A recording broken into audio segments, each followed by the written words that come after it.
Hello everyone, आप लोगों का बहुत बहुत स्वागत है ए टू जेड सीरीज की इस नई वीडियो में, जहां पर आज हम decoded syllabus for APFC and EU examination cover करने वाले हैं। दोस्तों, किसी भी एग्जाम की प्रिपरेशन में सिलेबस को कवर करना बहुत जरूरी होता है और सिलेबस ढूंढने के लिए आप जाते हैं एग्जाम की नोटिफिकेशन पे।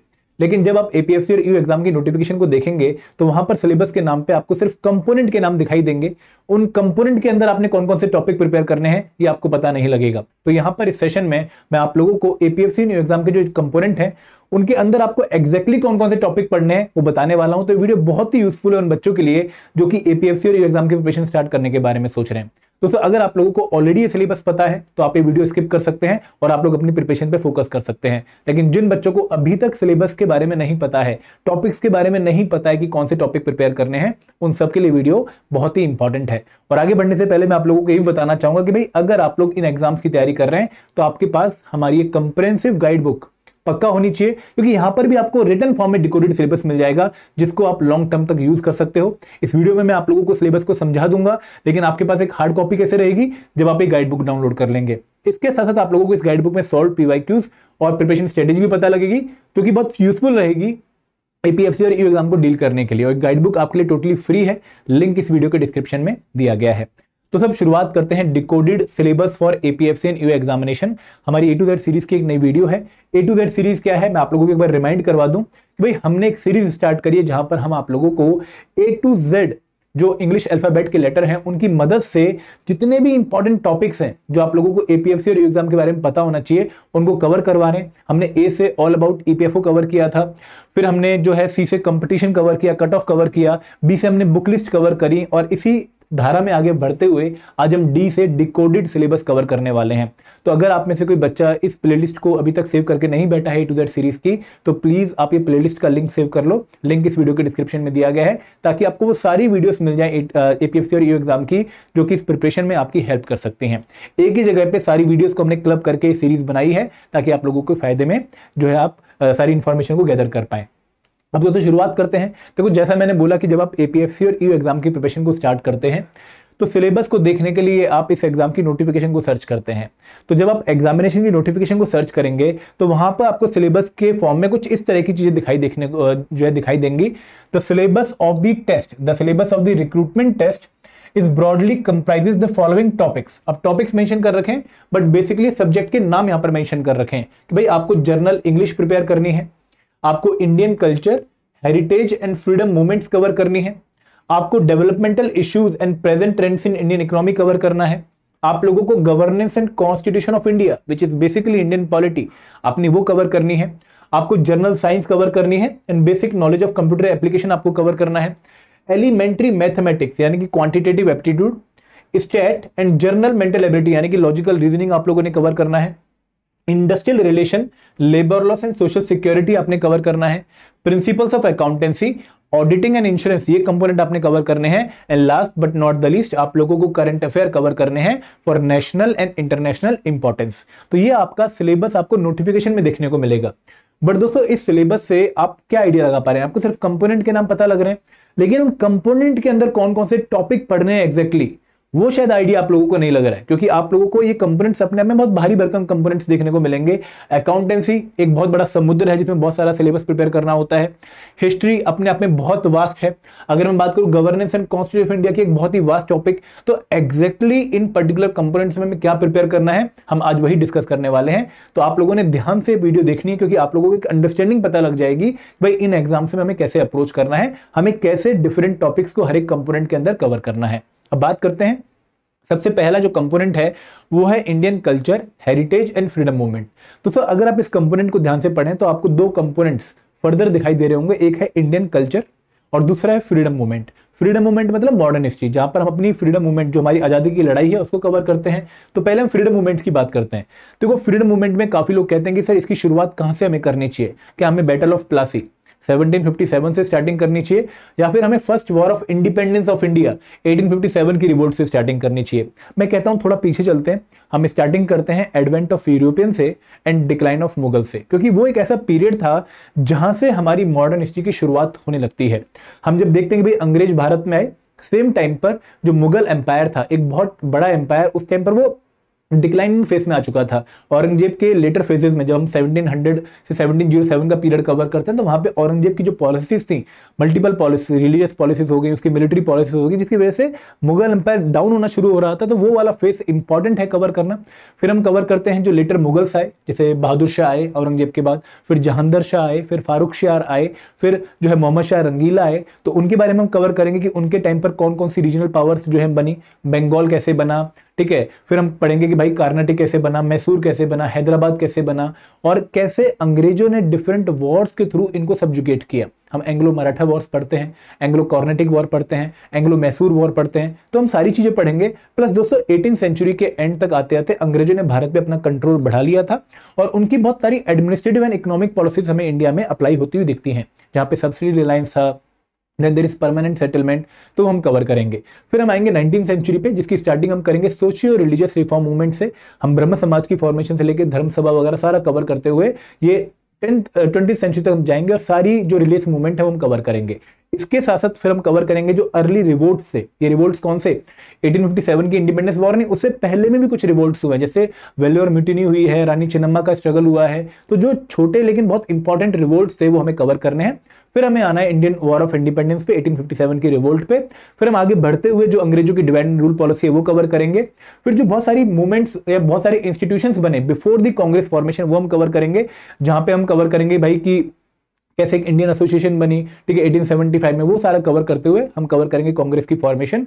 फिर हम स्वदेशी मूवमेंट, एक्सट्रीमिस्ट मूवमेंट, कांग्रेस के जो अर्ली सेशन थे उनमें कौन प्रेसिडेंट थे ये हम कवर करेंगे। फिर हम कवर करेंगे गांधी जी की एंट्री, जो कि एक बहुत ही रिमार्केबल फेज था हमारी मॉडर्न हिस्ट्री का। फिर गांधीयन मूवमेंट हम कवर करेंगे, जहां पे हम non cooperation movement, civil disobedience movement, और फिर आगे बढ़ते हम कवर करेंगे क्विट इंडिया मूवमेंट। तो ये हमारा पूरा पोर्शन है मॉडर्न हिस्ट्री का, जो हमें बहुत अच्छे से कवर करना है। तो यहाँ पे डिक्लाइन ऑफ मुगल से स्टार्टिंग होगी और इसी के पैरेलल एडवेंट ऑफ यूरोपियन है। फिर rise of British in India, जहां पे हम बहुत सारी वॉर्स कवर करेंगे कि भाई किस तरीके से इन्होंने मैसूर को सब्जुकेट किया, कर्नाटिक को जो है अपने कंट्रोल में लिया, फ्रेंच को किस तरीके से इन्होंने हराया, किस तरीके से वहां पे डुप्ले को इन्होंने खत्म किया। ये सारी चीजें हम कवर करके रिवोल्ट ऑफ 1857 पे आएंगे। फिर हम सोशल रिलीजियस रिफॉर्म मूवमेंट, हर एक धर्म की जो मूवमेंट्स हैं, लाइक फॉर सिख में हम कुका मूवमेंट कवर करते हैं, पारसीज की मूवमेंट हम कवर करते हैं, आपने हर एक मूवमेंट यहां पर कवर करनी है। फिर फॉर्मेशन ऑफ आईएनसी, ठीक है, किस तरह से कांग्रेस की फॉर्मेशन हुई, अर्ली जो ऑर्गेनाइजेशन कौन सी थी जो मर्ज होकर कांग्रेस के जो है अंदर आई, और फिर कांग्रेस के अधिवेशन जो स्टार्टिंग के थे हम कवर करेंगे।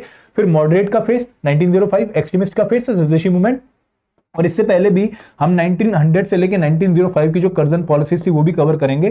फिर मेजर इवेंट्स फ्रॉम 1908 से 1947, जो मैंने आपको बताया कि भाई गांधी जी की एंट्री के बाद बहुत सारे मेजर इवेंट हुए, वो भी हम कवर करेंगे। फिर इसी टाइम पर भगत सिंह हो गए, चंद्रशेखर आजाद हो गए, उनका हम कंट्रीब्यूशन पढ़ेंगे, नेहरू जी का कंट्रीब्यूशन पढ़ेंगे। तो ये हमारा इंपॉर्टेंट पोर्शन है जो हमें अच्छे से कवर करना है, ठीक है। अगर मैं कल्चर की बात करूं दोस्तों, कल्चर अपने आप में बहुत वास्ट है।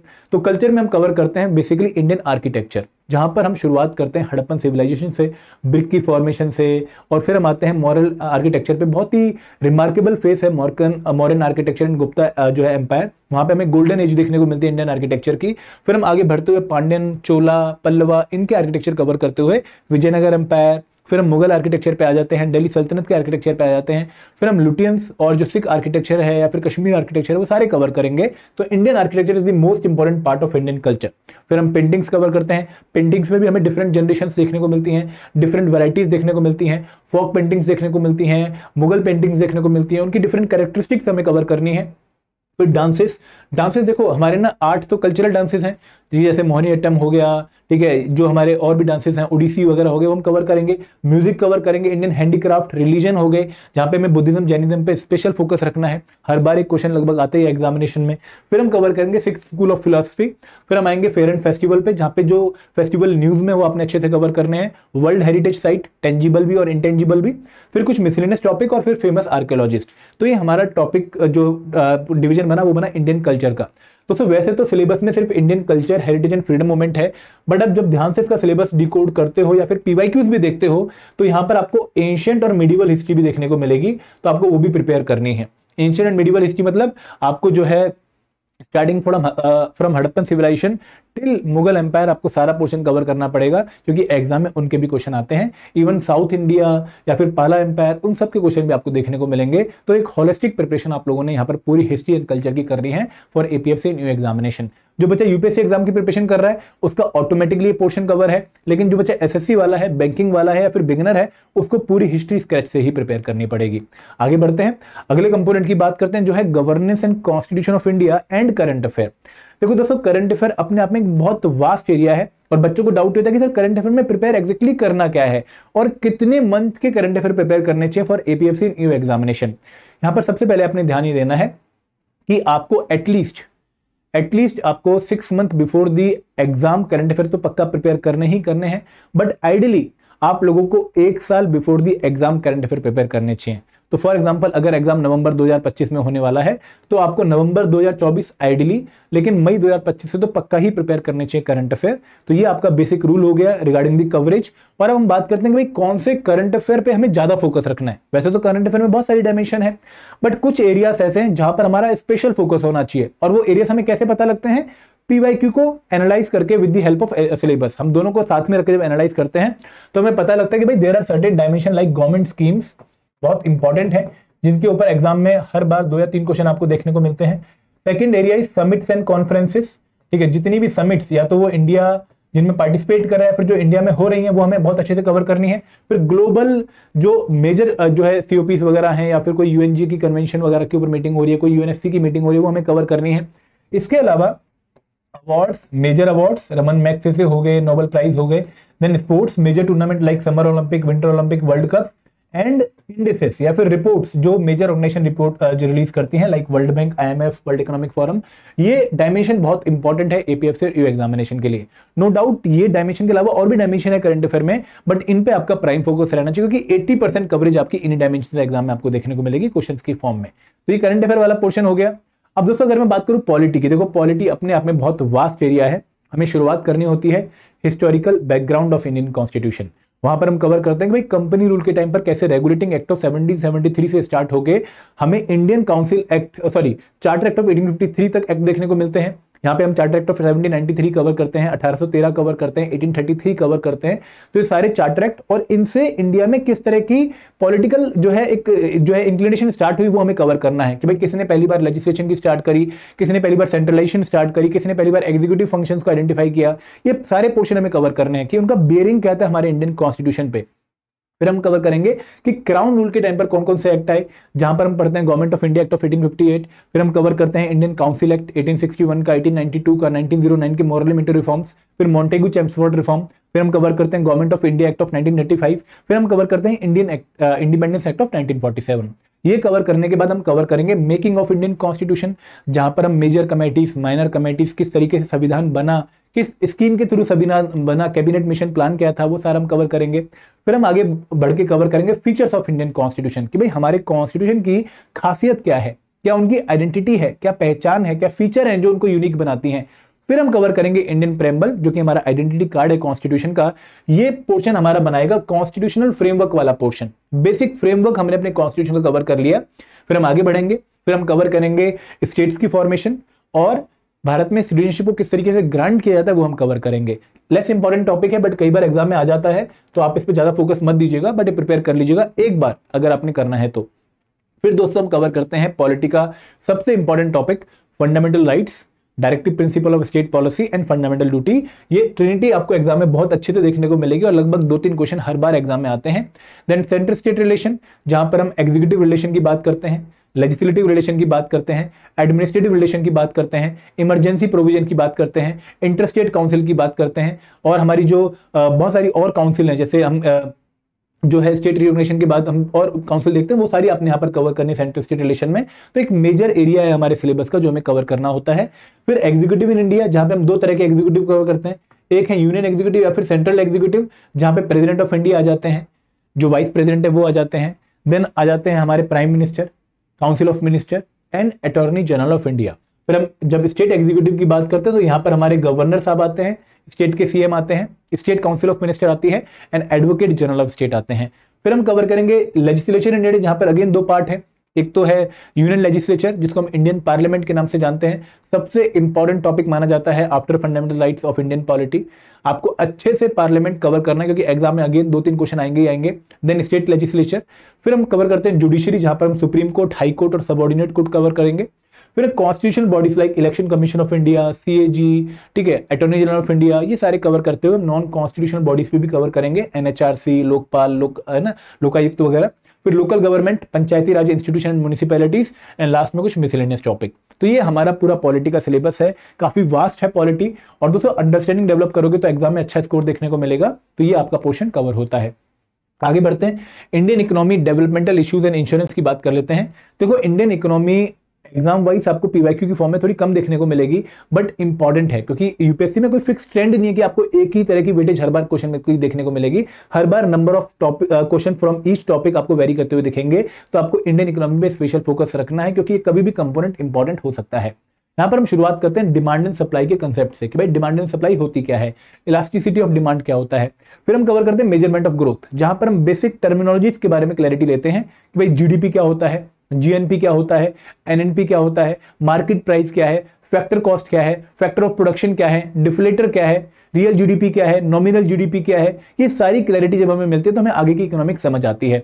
फिर हम आते हैं मॉनेटरी पॉलिसी पे। मॉनेटरी पॉलिसी में हम पढ़ते हैं इन्फ्लेशन टारगेटिंग कि भाई इन्फ्लेशन टारगेटिंग है क्या, आरबीआई का रोल क्या है, quantitative tool of monetary policy क्या है, qualitative tool of monetary policy क्या है, मार्जिनल स्टैंडिंग फैसिलिटी क्या है, रेपो रेट क्या है, रिवर्स रेपो रेट क्या है।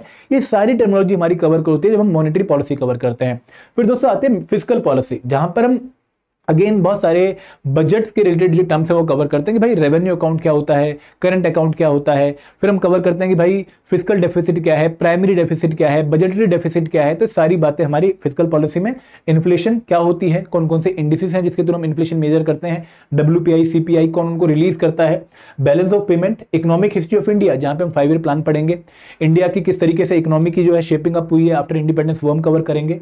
फिर पुवर्टी एलिवेशन एंड एम्प्लॉयमेंट जनरेशन, एक टॉपिक जो कि डेवलपमेंटल इशू से रिलेट भी करता है, वो हम यहां पर कवर करेंगे। इंटरनेशनल इकोनॉमिक इंस्टीट्यूशंस कि भाई वर्ल्ड बैंक कैसे बना, आईएमएफ क्या करता है, डब्ल्यूटीओ की कौन कौन सी कन्वेंशन हमने साइन कर रखे हैं, कैसे डब्ल्यूटीओ की डिफरेंट एग्रीमेंट्स हैं, वो हम सारे कवर करते हैं। कब डब्ल्यूटीओ बना, मार्राकेश एग्रीमेंट क्या था, सारा पोर्शन कवर करने के बाद हम फाइनेंस कमीशन के थ्रू इंडियन इकोनॉमी को कंप्लीट करते हैं। ठीक है, अगेन इंपॉर्टेंट है, अच्छे से पढ़ लीजिएगा और यहाँ पे अगेन अंडरस्टैंडिंग डेवलप करनी है। अगर मैं डेवलपमेंटल इश्यूज की बात करूं तो छोटा टॉपिक है, एग्जाम में हार्डली 2 या 3 क्वेश्चन आते हैं। यहाँ पे आपने एक तो ह्यूमन डेवलपमेंट का कंसेप्ट अच्छे से समझना है और जो इंडिया की पॉपुलेशन है और उसके जो इश्यूज हैं वो आपने कवर करने हैं, क्योंकि डेवलपमेंटल इश्यूज वाला जो पोर्शन है वो आपका ह्यूमन डेवलपमेंट और इंडिया के डेवलपमेंट को कौन कौन सी चीजें इनहिबिट कर रही हैं, जो चैलेंज कर रहे हैं, वो वाला पोर्शन आपने कवर करना है। अगर मैं इंश्योरेंस की बात करूं तो अगेन बहुत लिमिटेड वेटेज है इंश्योरेंस कंपोनेंट की एग्जामिनेशन में, बट अगर कोई बच्चा प्रिपेयर करना चाहता है तो basics of insurance, evolution of insurance in India, जो बेसिक टर्म्स इंश्योरेंस से रिलेटेड लाइक प्रीमियम क्या होता है वो हमें कवर करना होता है। तो ये हमारा डिकोडेड सिलेबस है 3 कंपोनेंट्स का, Indian economy, developmental issues and insurance. And दोस्तों अगेन देखो, जो मैं डिकोडेड सिलेबस बता रहा हूं, यहाँ पर मैं आपको एक डिस्क्लेमर देना चाहूंगा कि यहाँ पे हमें यूपीएससी ने कोई डिकोडेड सिलेबस नहीं दिया है। हम पीवाईक्यू की एनालिसिस के बेसिस पर और सिमिलर एग्जाम्स के एनालिसिस के बेसिस पे डिकोडेड सिलेबस आपको बता रहे हैं। इनमें कोई टॉपिक आगे पीछे ऐड हो सकता है जो कि हम सेपरेट वीडियो से आपको बता देंगे। ठीक है, अब आते हैं क्यूआरई, क्वांट, रीजनिंग एंड स्टैट पे। हम इंग्लिश आगे डिस्कस करेंगे। देखो क्वांट यहां पर सेम वही टॉपिक होल्ड करता है जो कि एसएससी सीजीएल में या फिर आरबीआई ग्रेड बी में या फिर आपको सीसेट एग्जामिनेशन में देखने को मिलेंगे। यहां पर simplification, number system, LCM HCF जो कि बेसिक है, परसेंटेज, ठीक है। फिर उसके बाद ratio proportion, alligation mixture, profit and loss, time and distance, boat, stream, pipe and system, mensuration, 2D 3D। यहाँ पे परसेंटेज के बाद हम कंपाउंड इंटरेस्ट, सिंपल इंटरेस्ट भी कवर करेंगे, data interpretation, probability, number series. और इसके साथ साथ अगर आप 2023 का पेपर देखें तो ट्रिग्नोमेट्री, हाइट एंड डिस्टेंस और बेसिक जो ज्योमेट्री के कंसेप्ट है वो भी आपको एग्जाम में देखने को मिलेंगे। देन अगर मैं रीजनिंग की बात करूं तो रीजनिंग इतना इंपॉर्टेंट नहीं है एग्जाम के लिए, बट फिर भी यहाँ पे syllogism, blood relation, direction sense, alphabetic series, coding, decoding, analogy, cube, calendar, clock, ये हमें कवर करना होता है। बट यहाँ पर आपका फोकस कम, यहाँ पे आपका फोकस ज्यादा होना चाहिए। अगर स्टेट की बात करूं तो again very less important topic for the exam, avoid करना चाहो अवॉइड भी कर सकते हो, बट अगर प्रिपेयर करना है तो mean, mode, median, standard deviation और डिस्पर्जन के ऊपर आपको फॉर्मूला बेस्ड न्यूमेरिकल प्रैक्टिस करने होते हैं। अब जनरल इंग्लिश और बात करते हैं कंप्यूटर एप्लीकेशन की।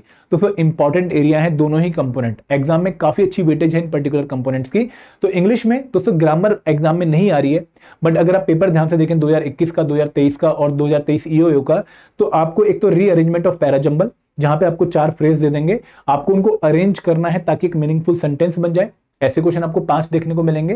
देन रीडिंग कंप्रेंशन एग्जाम के लिए बहुत इंपॉर्टेंट है, कई बार आपको वन वर्ड सब्स्टिट्यूशन दी गई है, कई बार आपको इडियम एंड फ्रेजेस दिए गए हैं, आपको इडियम का मीनिंग बताने कि भाई इस इडियम को किस तरीके से पॉपुलरली हम जो है डिफाइन करते हैं, फिर आपको सिनोनिम और एंटोनिम दिए गए हैं। तो ये इंग्लिश में आपने अच्छे से प्रिपेयर करने हैं, ये डिकोडेड पोर्शन है।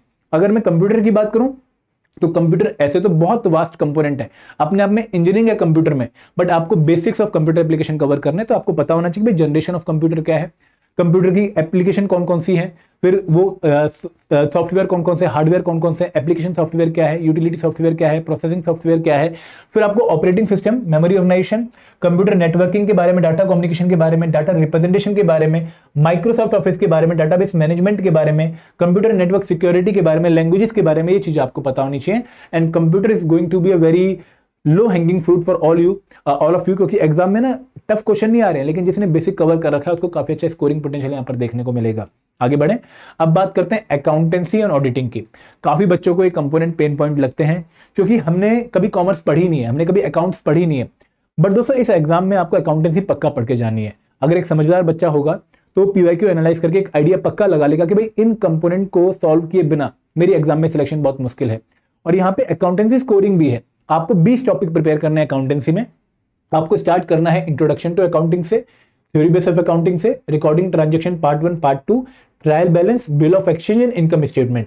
जो ये पहले 7 चैप्टर हैं, ये मोस्ट इंपॉर्टेंट चैप्टर हैं अकाउंटेंसी के, क्योंकि ये प्रिंसिपल ऑफ अकाउंटेंसी आपको एक्सप्लेन करेंगे, समझाएंगे, और इनको समझने के बाद ही आपको बाकी वाले टॉपिक भी समझ आएंगे। तो हमारा इनिशियल और मेन फोकस इन 7 टॉपिक्स को कवर करने पे होना चाहिए, क्योंकि अगर ये समझ आ गई तो एग्जाम की 50% रिक्वायरमेंट मीट हो गई। इसके बाद balance sheet, ratio analysis, cash flow statement, ये इंपॉर्टेंट टॉपिक है। फिर दोस्तों accounting transaction for share capital, accounting for bonus share and right issues, accounting for buyback and shares, buyback of share, introduction to accounting standard के जो हमें topic cover करने हैं, और लास्ट में preparation and presentation of final company account and accounting for not for profit organisation. ये हमारे accountancy के 20 टॉपिक हैं जो हमें क्लास 11th एंड 12th की एनसीईआरटीज या फिर डीके गोयल की बुक से प्रिपेयर कर लेने हैं। यही 20 टॉपिक प्रिपेयर करने हैं। देखो अभी तक तो यही करने हैं, आगे अगर कोई और टॉपिक ऐड करते हैं तो हम वो भी आपको बता देंगे। ऑडिटिंग में 7 टॉपिक हैं जो बहुत इंपॉर्टेंट है एग्जाम के लिए। जो है पहले कि भाई इंट्रोडक्शन टू ऑडिट, ऑडिट होता क्या है, क्लासिफिकेशन क्या है ऑडिट की, कंपनी ऑडिटर का रोल क्या होता है, किस तरीके से वो जो है ऑडिट्स करता है, वाउचिंग, ऑडिटर की report, liability of auditor and different type of audit. Again थोड़ा कम इंपॉर्टेंट है कंपेयर टू अकाउंटेंसी। यहां से एग्जाम में अगर आपको 10-12 क्वेश्चन देखने को मिलेंगे तो यहां से हार्डली 2 क्वेश्चन एग्जाम में आते हैं, और ये कंपोनेंट आप लोग जो है प्रिपेयर कर सकते हैं। अब बात करते हैं सोशल सिक्योरिटी की। देखिए सोशल सिक्योरिटी कंपोनेंट इसलिए इंपॉर्टेंट है क्योंकि एक तो एग्जाम में रिक्रूटमेंट टेस्ट में 5 से 6 क्वेश्चन आएंगे, प्लस इंटरव्यू में आपको काफी क्वेश्चन देखने को मिलते हैं सोशल सिक्योरिटी एक्ट्स के ऊपर। और क्योंकि ईपीएफओ ऑर्गेनाइजेशन ही सोशल सिक्योरिटी ऑर्गेनाइजेशन है तो इसलिए आपको एक्ट पक्का प्रिपेयर करने हैं। यहां पे आपने शुरुआत करनी है एक्ट से। 5 एक्ट आपके इंपॉर्टेंट है। अनऑर्गेनाइज्ड वर्कर वाला जो एक्ट है वो आप कहीं ना कहीं कवर कर लेते हो ऑलरेडी, जो हमारे लेबर लॉज है वहां पर। Employee compensation act, employee state insurance act of 1948, EPF act of 1952 जिसके थ्रू ईपीएफओ बना है, maternity benefit act of 1961 and payment of gratuity act of 1972। ये पांचों के पांचों एक्ट एग्जाम के लिए बहुत इंपॉर्टेंट है। आपको हर एक एक्ट से एग्जाम में क्वेश्चन देखने को मिलेगा। इसके बाद कुछ स्कीम्स हैं। तो सोशल सिक्योरिटी स्कीम्स हमारी गवर्नमेंट की वो स्कीम है जो कि लोगों की भलाई के लिए, लोगों की सोशल सिक्योरिटी के लिए लॉन्च गवर्नमेंट करती है। For example retirement scheme like Atal pension Yojana, national pension scheme, unified pension scheme, वो हमें कवर करनी है। इसके अलावा और बहुत सारी स्कीम जो कि विडोज के लिए हैं, ठीक है, या फिर जो हमारे किसान भाई हैं उनके लिए हमारी गवर्नमेंट की स्कीम है। जो अनहेल्दी पीपल है या फिर जॉब में ही जो लोग परेशान हैं, जैसे अगर किसी का एक्सीडेंट हो जाए जॉब करते हो तो प्रधानमंत्री सुरक्षा बीमा योजना आ जाती है। तो वो सारी स्कीम्स जो कि सोशल सिक्योरिटी डोमेन से रिलेट करती हैं वो हमें प्रिपेयर करनी है। और ये वाला जो पोर्शन है वो हमारा करंट अफेयर से ओवरलैप करता है। आगे बढ़े, अब बात करते हैं IR and labour law, industrial relation and labour law.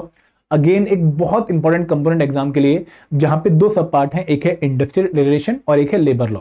देखिए इंडस्ट्रियल रिलेशन में आपको ओवरव्यू ऑफ आईआर पढ़ना पड़ता है कि आईआर है क्या, ठीक है, क्यों हम आईआर पढ़ रहे हैं। फिर हम पढ़ते हैं कि भाई इंडिया में डिफरेंट लेबर फोर्स की क्या कैरेक्टरिस्टिक्स हैं, कौन कौन से कॉरिडोर हैं, वहां पे हमें क्या टाइप की लेबर देखने को मिलती है। फिर हम कवर करेंगे ट्रेड यूनियन के बारे में, जहां पर major trade union like all India trade union congress, INTUC, Bharatiya Mazdoor संघ, वो कब बनी, किसने बनाई, कौन सी पॉलिटिकल पार्टी से वो एफिलेटेड है, और कौन कौन से मेन लीडर कभी उसका पार्ट रहे हैं, ये हम कवर करते हैं। फिर हम कलेक्टिव बार्गेनिंग कैसे होती है इंडस्ट्रीज में वो कवर करेंगे, इंडस्ट्री में डिसिप्लिन कैसे मेंटेन होता है, फिर इंडस्ट्रीज में डिस्प्यूट कैसे अराइज हो सकते हैं और उनको कैसे सेटल किया जाएगा, कैसे वेज देते हैं लोगों को, क्या क्या कंडीशन है वेज देने की। फिर हम बात करेंगे कि भाई कौन सा वेज देते हैं, लिविंग वेज देते हैं या फिर फेयर वेज देते हैं या फिर मिनिमम वेज देते हैं। फिर हम कवर करेंगे कि भाई कैसे वर्कर्स की पार्टिसिपेशन मैनेजमेंट में इंश्योर की जाती है। फिर हम कवर करेंगे इंटरनेशनल इंडस्ट्रियल रिलेशन, ILO की कन्वेंशन वगैरह हमने कौन सी साइन कर रखी है। फिर हम पढ़ते हैं कुछ मिसलेनियस टॉपिक लाइक कि कौन कौन सी थ्योरीज है रिगार्डिंग IR। ये वाला पोर्शन हमारा थोड़ा कम इंपॉर्टेंट है, बट 4 क्वेश्चन आप एग्जाम में आपको देखने को मिलेंगे। फिर आते हैं लेबर लॉस। तो सब 12 लेबर लॉ हैं जो कि काफी इंपॉर्टेंट है। एज सच हमारे देश में लगभग 50+ लेबर लॉ हैं, बट क्या हमें सारे के सारे लेबर लॉ प्रिपेयर करने? नहीं। देखो पूछ तो ये कहीं से भी सकते हैं, but cost to benefit ratio नहीं है। आप 50+ लेबर लॉ अगर पढ़ के भी जाएंगे तो आप सारे याद नहीं कर पाएंगे और एग्जाम में आपको कुछ मेजर लॉ ही देखने को मिलेंगे। तो यहां पर मैं रिक्वेस्ट यही करूंगा कि 12 लेबर लॉ अच्छे से प्रिपेयर कर लीजिए, क्योंकि अगेन आप एग्जाम की 90% रिक्वायरमेंट मीट कर पाएंगे। तो यहाँ पे payment of wages act, minimum wages act, trade union act, factory act, industrial employment standing order act, industrial dispute act, child and adolescent labour prohibition and regulation act of 1986, interstate migrant worker mine act, contract labour act, building and other construction worker act, ये सारे act हमें prepare करने हैं। इसके अलावा दोस्तों आप में से बहुत सारे बच्चों को में डाउट ये आता है कि सर क्या ओल्ड लेबर लॉ कवर करने हैं या फिर लेबर कोड प्रिपेयर करने हैं, न्यू लेबर लॉ प्रिपेयर करने हैं। तो बेसिकली है क्या कि जो एक्ट आप सारे देख रहे हैं they are called old labour law. और 2020 में हुआ क्या कि हमारी गवर्नमेंट ने सारे लेबर लॉ को कंबाइन करके 4 लेबर कोड बना दिया, उनको हम न्यू लेबर लॉ कहते हैं। देखो 23 तक सॉरी, आपको एग्जामिनेशन में लेबर कोड से एक भी क्वेश्चन देखने को नहीं मिलेगा, आपको सारे के सारे क्वेश्चन लेबर लॉ से ही देखने को मिलेंगे। तो मेरी रिकमेंडेशन ये है कि भाई आप लेबर लॉ पक्का प्रिपेयर करिए। इनको प्रिपेयर करने के बाद अगर टाइम और एनर्जी बचती है तो आप लेबर कोड पे जाइए, बट प्रायोरिटी आपकी इसी पे होनी चाहिए। ठीक है, आगे बढ़ते हैं। अब बात करते हैं साइंस की। तो साइंस भी एक लो हैंगिंग फ्रूट है, जस्ट लाइक आपका कंप्यूटर एप्लीकेशन। और यहां पर आपने टेक्नोलॉजी वाला पोर्शन प्रिपेयर नहीं करना है, यहाँ पर आपने बेसिक साइंस प्रिपेयर करनी है। बेसिक साइंस में basic physics, basic chemistry, basic biology. Basic chemistry में आपको जो है atom, molecule, element, chemical bonding, synthetic fibre और खासकर वो फाइबर या वो चीजें, एलिमेंट जो हम डेली लाइफ में देखते हैं वो आपको अच्छे से प्रिपेयर करनी है। Chemical reaction, periodic table, acid and base, heat, organic chemistry की बेसिक्स ये हमें कवर करने हैं। फिजिक्स में मोशन क्या होता है, Newton law of motion, friction, energy, pressure, momentum, ये सारी चीजें कवर करने के बाद हम मैग्नेटिज्म, इलेक्ट्रिसिटी, लाइट और हीट कवर करते हैं। अगर मैं बायोलॉजी की बात करूं तो यहाँ पर अगेन 9 से 10 की जो बायोलॉजी है, cells, tissue, nervous system, reproduction system, digestive system, muscular system, skeleton system, वो हम कवर करेंगे। तो ये बेसिक साइंस है क्लास 6 से 10th की, जो आपने अच्छे से कवर करनी है। आपको टेक्नोलॉजी यहाँ पर एग्जाम में देखने को नहीं मिलेगी फ्रॉम जनरल साइंस। ठीक है, तो ये आपका जो सिलेबस क्लियरली हमें दिखता है नोटिफिकेशन में, जिसको हमने डिकोड किया है वो मैंने आपको बताया। लेकिन जैसे मैंने आपको बताया कुछ टॉपिक ऐसे हैं जो हमें दिखते नहीं है सिलेबस में, मेंशन भी नहीं है सिलेबस में, लेकिन एग्जाम में आते हैं, जैसे एंशिएंट और मिडिवल इंडिया, ये आपको देखने को मिलेगा। फिर आपको फिजिकल ज्योग्राफी के इक्का दुक्का क्वेश्चन देखने को मिलेंगे, बट जनरली ये क्वेश्चन करंट अफेयर बेस्ड होते हैं। फॉर एग्जांपल अगर किसी रिवर में बहुत बाढ़ आ गई, ठीक है, या फिर वहां पे कोई मेजर हैपनिंग हुई है, तो वो एग्जाम में आने के चांसेस है, वो करंट अफेयर से लिंक क्वेश्चन होगा। सिमिलरली एनवायरमेंट के क्वेश्चन भी आपको करंट अफेयर से लिंक देखने को मिलेंगे। तो जो चीजें न्यूज में चल रही हैं वो 5 डायमेंशन करंट अफेयर की इंपॉर्टेंट है, लेकिन उनके अलावा जो चीजें न्यूज में चल रही हैं वो आपको कवर कर लेनी है, क्योंकि उनके ऊपर क्वेश्चन आ सकता है। ठीक है, तो ये था डिकोडेड सिलेबस। एंड दोस्तों अगर आप लोग इन सिलेबस को सेल्फ स्टडी से प्रिपेयर करना चाहते हैं आप कर सकते हैं, मैंने आपको बुक लिस्ट सारी बता दी है। बट अगर आप कोर्सेज के थ्रू प्रिपेयर करना चाहते हो तो हमने डिफरेंट कोर्सेज आपके लॉन्च कर रखे हैं। आप लोगों को करना क्या है, हमारी वेबसाइट edutap.co.in पे जाना है और हमारे कोर्स पेज पे जाना है EPFO के, वहां पे जाके आपको हमारे कोर्सेज की इंफॉर्मेशन मिल जाएगी। इसके साथ साथ आपको इस वीडियो के डिस्क्रिप्शन में भी हमारे कोर्स की इंफॉर्मेशन मिल जाएगी, आप उनको चेक कर सकते हैं। Thank you very much. जय हिंद, जय भारत।